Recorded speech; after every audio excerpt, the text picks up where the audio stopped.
तो दोस्तों आज इस वीडियो में बात करने वाला हूं कि अगर आप पर्सनल लोन लेने के बारे में सोच रहे हैं तो कैसे आप बड़ी आसानी से बजाज फिनसर्व की ऐप से अपना लोन ले सकते हैं। क्या क्या एलिजिबिलिटी रहती है, क्या परसेंटेजेस रहते हैं। कुछ लोगों को डाउट होता है कि हमारा लोन प्रोसेस नहीं हुआ, क्या रीजंस वो हो सकते हैं, आपको क्या करना है कि आपको आसानी से लोन आपका सैंक्शन हो जाए। वो सारी चीजें मैं आपको डिटेल में यहाँ पर बताने वाला हूँ, दिखाऊंगा कैसे आप अपने लोन को प्रोसेसिंग पे डाल सकते हैं और क्या चीज़ों का ख्याल रखें ताकि वो लोन जो है वो आपका मिल जाए। तो चलते हैं क्विकली, आपको मैं सारा प्रोसेस डिटेल दिखाता हूँ स्टेप बाय स्टेप और कैसे आपको लोन यहाँ पर प्रोसेस करना है।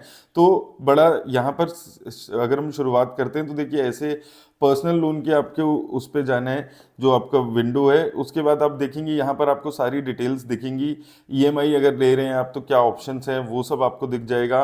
लोन आप 20,000 से 50 लाख तक का यहाँ पर ले सकते हैं और जितना भी लोन लेना है वो आपको यहाँ पर डालना है, कितने मंथ्स के लिए लेना है वो सब चीज़ें आपको मिल जाएगी। नीचे जाएंगे एलिजिबिलिटी आपको दिख जाएगी, क्या क्या क्या अलग अलग एलिजिबिलिटी और डॉक्यूमेंट्स क्या क्या रिक्वायर होंगे, ये सब लेकर रखिएगा जब आप ये अपना प्रोसेस शुरू करें। तो ये बहुत क्रिटिकल कुछ चीज़ें हैं जो आपके पास यहाँ पर होनी चाहिए। इंटरेस्ट रेट की बात करें तो 10% से 31% की रेंज रहेगी। ये सब डिपेंड करेगा कि आपका सिविल स्कोर क्या है, जो आप ऊपर डॉक्यूमेंट सबमिट करेंगे उसके बेसिस पे ये कैलकुलेट होता है।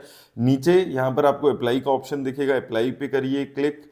अपना मोबाइल नंबर आप डालेंगे, आपके पास ओटीपी आएगा और ओटीपी आएगा उसके बाद आपको अपनी डिटेल्स, पर्सनल डिटेल्स यहाँ पर फिल करने की ऑप्शन आएगी। Name, gender, date of birth, PAN, employment की टाइप, इस टाइप की आपके जो पर्सनल डिटेल्स हैं वो सारी यहाँ पर आपको फिल आउट करते हुए चलना होगा। और जो भी डिटेल्स आपकी मांगी जा रही है उसके पास डॉक्यूमेंट्स भी रिलेटेड आपके होंगे, तो बड़ी सावधानी से आपको ये सारी डिटेल्स यहाँ पर फिल करनी है। इसके अलावा सैलरीड हैं तो कितनी क्या सैलरीड हैं, सेल्फ एम्प्लॉयड है, वो आपके पास ऑप्शंस आ जाएंगी।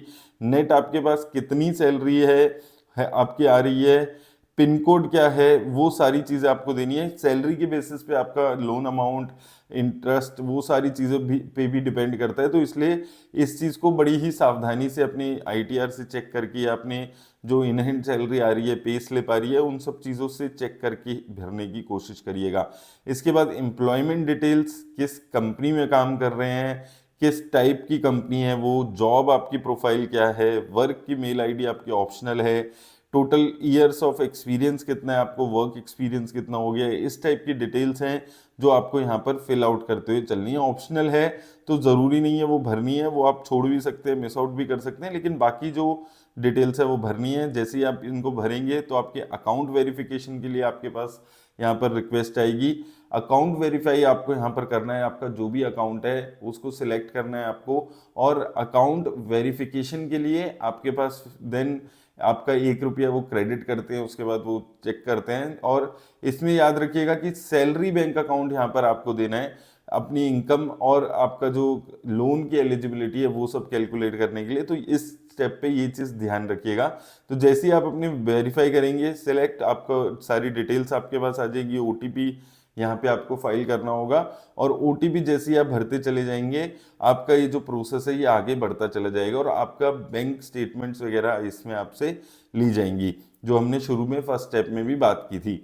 इसके अलावा अब ऑफिस की डिटेल्स आपको कुछ यहाँ पर भरनी होगी। आपकी इनकम वेरिफिकेशन हो चुकी है, उसके बाद आपको ऑफिस के एड्रेस हो गया, वहाँ वो सारी चीज़ें भरनी होगी, पिन कोड भरना होगा और ये सारी डिटेल्स आपको यहाँ पर फिल करनी होगी। अब याद रखिएगा कि इनकम वेरिफिकेशन आपके सैलरी बैंक अकाउंट से हो रही है तो वो सारी चीज़ें आपको होनी चाहिए। अब यहाँ पर आपको लोन की समरी बन के आपके पास आ जाएगी कि आपकी लोन की समरी क्या बन रही है, आपका अपडेटेड बेस लोन एलिजिबिलिटी क्या आ रही है, इसमें फिर आपका फाइनेंशियल फिटनेस की डिटेल रिपोर्ट और वो सारी चीज़ें यहाँ पर आपकी बनती चली जाएंगी। प्रोसेसिंग फीस यहाँ पर आपकी होगी, अमाउंट कुछ क्रेडिटेड हुआ होगा उसको एडजस्ट करके आपका ओवरऑल क्या यहाँ पर ईएमआई बन रही है, वो सारी चीज़ें यहाँ पर आपकी शो करने लग जाएगी। इसको ढंग से चेक कर लीजिएगा एक बार, ज़रूरी है भरते हुए सारी चीज़ें ये आप साथ साथ चेक करते हुए चलेंगे तो काफ़ी आसान आपका ये जो प्रोसेस है ये आपके लिए हो जाएगा। कुछ भी यहाँ पर गलती होगी तो उस केस में आपके लिए फिर दिक्कत आएगी, लोन की जो परसेंटेज है वो सारी चीज़ों में आपको दिक्कत आ सकती है। तो इसलिए ये जो डिटेल्स हैं ये सारी है, ये ढंग से भर के आपको अपनी जो लोन की समरी है उसको डिटेल से आपको देखना होगा। उसके बाद क्योंकि आपका फिर केवाईसी वेरिफिकेशन और वो सारे जो डिटेल्स हैं यहाँ पर आपके पास आनी शुरू हो जाएगी। तो केवाईसी शुरू हो जाएगा, उसके बाद केवाईसी के लिए आपके लिए यहाँ पर स्टेप्स दिए हुए हैं कि क्या क्या स्टेप्स है आपके केवाईसी के, जिसमें आपको करना होगा। आप या तो डिजी लॉकर की तरफ रीडायरेक्ट हो जाएंगे, वहां पर डिजी लॉकर में आपको साइन इन करके और अपने जो सपोर्टिंग ई डॉक्यूमेंट्स है, डॉक्यूमेंट्स कौन कौन से होंगे जो हमने शुरू में देखा था, वो सब आपको भरना है, अपना साइन अप करना है और ये जो सारे प्रोसेस हैं इसको पूरा करते हुए चलना है। आधार ओटीपी आएगा तो वही नंबर जो आधार से है उसी से आपको लॉगिन करना है शुरू में। तो जैसे ही आप ये सब वेरीफाई करेंगे तो उसके बाद आपका बैंक अकाउंट की वेरिफिकेशन की डिटेल्स यहाँ पर आ जाएगी, जिसमें आपको ई मैंडेट रजिस्ट्रेशन बैंक में करनी होगी और 1 रुपया जो है वो आपके बैंक में क्रेडिट हो जाएगा, ताकि आपके जो बैंक की वेरिफिकेशन है वो यहाँ पर कंप्लीट हो सके। तो ये प्रोसेस है जहां तक आपको ये चीजें करती हुई चलनी है। बहुत ही सिंपल प्रोसेस है, बहुत ज्यादा कॉम्प्लिकेटेड नहीं है। बस आपको जो राइट डॉक्यूमेंट्स है वो अपने पास रखने होंगे।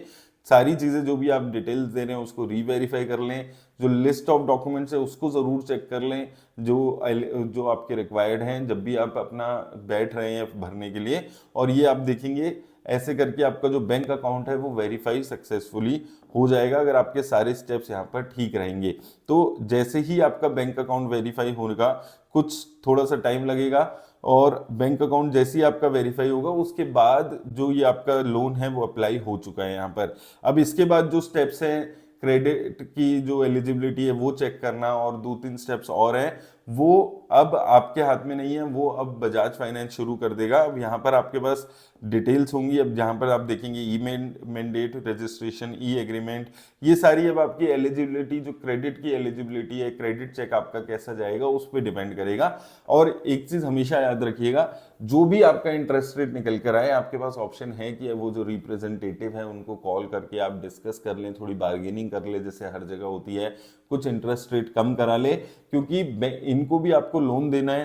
तो ऐसा नहीं है कि जो भी इंटरेस्ट रेट आ गया उसी पे लोन मिलेगा, थोड़ा बहुत बार्गेनिंग हर जगह होती है और ये इंटरेस्ट में भी आपको ये चीजें देखने को मिलती हैं। तो वो जरूरी है कि आप कर लें, तो 2-4-5% जितना आपका बच सकता है वो आप बचाने की कोशिश कर लें। और ये बड़े सिंपल स्टेप्स हैं। अब आगे के जो स्टेप्स हैं जो यहाँ पर नहीं है वो वहां से शुरू हो जाते हैं, वो क्रेडिट एलिजिबिलिटी, फिर आपके उसके अकॉर्डिंगली आपका इंटरेस्ट रेट वगैरह निकल के आएगा, जो आप उसके बाद लेटर रिप्रेजेंटेटिव का नंबर आपके पास शो कर रहा होता है, जिससे डिस्कस कर सकते हैं आप। उम्मीद करता हूं आपको दोस्तों हेल्प मिलेगी। काफी सिंपल प्रोसेस है, अगर आपको अप्लाई करने के बारे में सोच रहे हैं तो। मेरी तरफ से बस धन्यवाद।